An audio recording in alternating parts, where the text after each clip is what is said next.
Assalamu alaikum warahmatullahi ta'ala barakatuh. Naitwa Sheikh Sharif Simba bin Suleiman. Naam, ndugu zangu, leo nataka niwape faida moja ya matunda pori ama nyanya pori zinazoitwa nyanya tunguje wanasema. Hizi nafikiri wengi mnazifahamu. Hizi faida yake.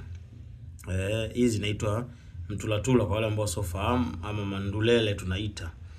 Mandulele zina kazi kubwa sana, lakini leo nataka niwape faida moja kubwa sana.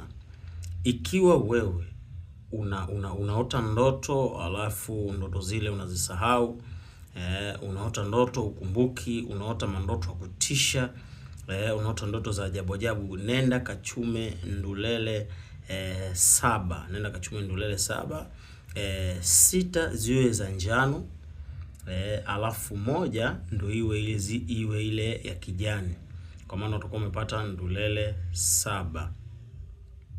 Sasa ukishazichukua hizo, nenda kaziweke kwenye mto pale unapolala, kwenye mchago wako pale unapolala, basi ziweke. Utapata kumbukumbu ya ndoto zako, ndoto za kutisha zitaondoka na kila kitu kitaenda sawa kwa mfumo wote wa ndoto. Pia ni kinga dhidi ya wachawi na washirikina. Ikiwa unaingiliwa sana na wachawi na washirikina, wanakuja wanakuchezea wanakufanyaje, ni dawa, ni kinga dhidi ya wachawi na washirikina.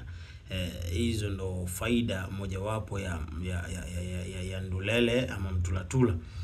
Nitakuja kuleta faida nyingine tena katika nyakati nyingine tena. Assalamu alaikum.